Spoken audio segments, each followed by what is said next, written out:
మీరు ఏదైనా గ్రామానికి వెళ్ళండి. ఆ ఊళ్ళో కరోనా ముందు కాలంలో సగటున నెలకు ఎన్ని మరణాలు ఉండేవి, కరోనా ముగిశాక ఎన్ని మరణాలు జరుగుతున్నాయి అని తెలుసుకోండి. మరో 10 గ్రామాలతో ఈ డేటా చెక్ చేసుకోండి. మీరు గమనించారా? కరోనా వాక్సిన్లు వేసుకున్నాక మొదటి డోస్ వేసుకున్నప్పటి నుంచి 6 నెలల వరకు కార్డియాక్ అరెస్టులు ఎక్కువగా జరిగాయి. గుండె స్తంభన కొన్ని లక్షల మంది చావుకు కారణమైంది.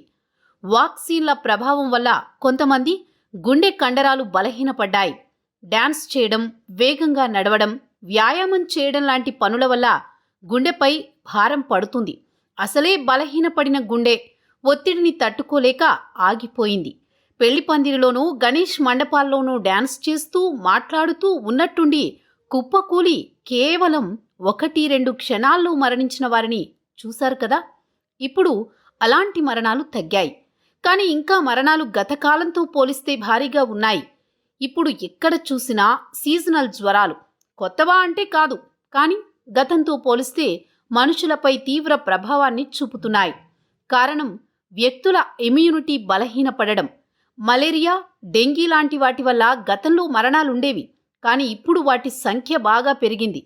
కారణం ఇమ్యూనిటీ బలహీనం కావడం. గుండె స్తంభనలు ఇప్పుడు తగ్గాయి, కానీ గుండెపోట్లు, మెదడుపోట్లు ఇంకా జరుగుతున్నాయి. గుండె కండరాలు బలహీనపడితే జరిగేది గుండె స్తంభన. ఇది క్షణాల్లో జరిగిపోతుంది. రక్తంలో చిన్న గడ్డలు రావడం వల్ల జరిగేది గుండెపోటు. మెదడుపోటుకు కూడా ఇదే కారణం.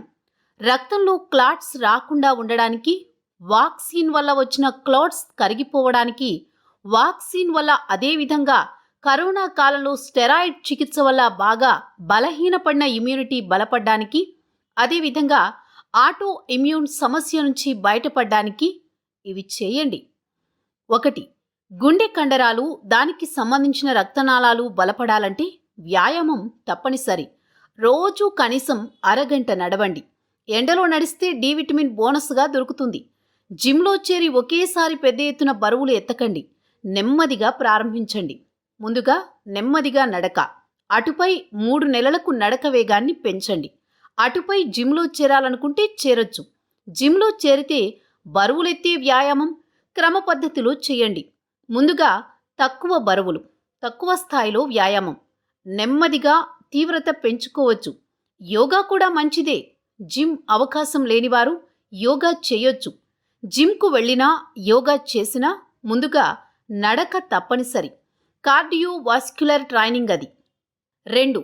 రోజుకు 7-9 గంటల నిద్ర తప్పనిసరి.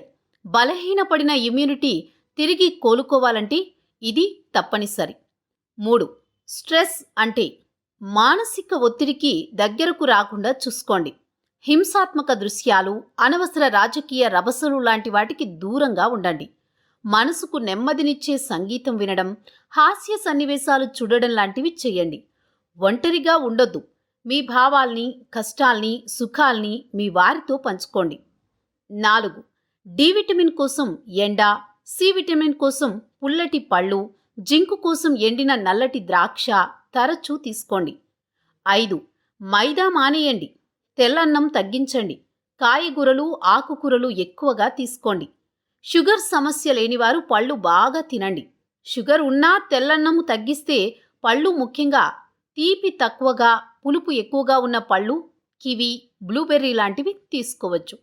ప్రోటీన్ కోసం మాంసాహారులు చేపలు, చికెన్, ఎగ్. శాకాహారులు పన్నీర్, పుట్టగొడుగులు, సోయా వద్దు, అది విషం. జామకాయలు, నల్ల శనగలు, వేరుశెనగ, పప్పు, వీటిలో కూడా ప్రోటీన్ దొరుకుతుంది. కాకపోతే మోతాదు తక్కువ. కేవలం ఈ 5 పాయింట్లు చెప్పినవి చేస్తే షుగర్ సమస్య, బ్లడ్ క్లాట్ సమస్య, అధిక బరువు, ఆటో ఇమ్యూన్ వ్యాధులు, బీపీ, ఇలా అనేక సమస్యలకు పరిష్కారం దొరుకుతుంది. ఇది లేకుండా ఇంకెన్ని చేసినా వృధా. 6. ఒమేగా 3 ఫ్యాటీ యాసిడ్ ఆహారం తీసుకోండి. సముద్ర చేపలు, వాల్నట్స్లో ఇది బాగా దొరుకుతుంది. 7. అల్లం, వెల్లుల్లి, పసుపు తరచూ ఆహారంలో తీసుకోండి. తాంబూలం అప్పుడప్పుడు సేవించండి. 8. మద్యానికి దూరంగా ఉండండి. అలవాటు అయిపోయింది అంటే కనీసం చీప్ లిక్కర్కు దూరంగా ఉండండి. చీప్ లిక్కర్ వల్ల, కల్తీ కల్లు వల్ల లక్షలాది మంది కిడ్నీలు నాశనమైపోతున్నాయి. తాగడం మానలేము అంటే కనీసం ఖాళీ కడుపుతో తాగకండి. ముందుగా స్నాక్స్ అవి తిన్నాక కనీసం పావుగంట తరువాత డ్రింక్ చేసిన 5-6 గంటలకు అంటే నిద్రపోయి లేచాక నీరు ఎక్కువగా తాగండి. బీరు కన్నా విస్కీ నయం, దానికన్నా బ్రాందీ నయం. సోడా కలపకండి. చల్లటి నీరు, బ్రాందీ అయితే వేడి నీరుతో కలిపి తీసుకోవడం బెటర్. కానీ మద్యానికి దూరంగా ఉంటేనే మంచిది. 9. రోజుకు పురుషులు 4, స్త్రీలు 3 లీటర్ల నీరు తాగాలి. తరచూ నీరు తాగండి. ఈ నవరత్నాల లాంటి ఆరోగ్య సూత్రాలు 9 ఆరోగ్య సూత్రాలు పాటించండి. ఆరోగ్యంగా, ఆనందంగా జీవించండి.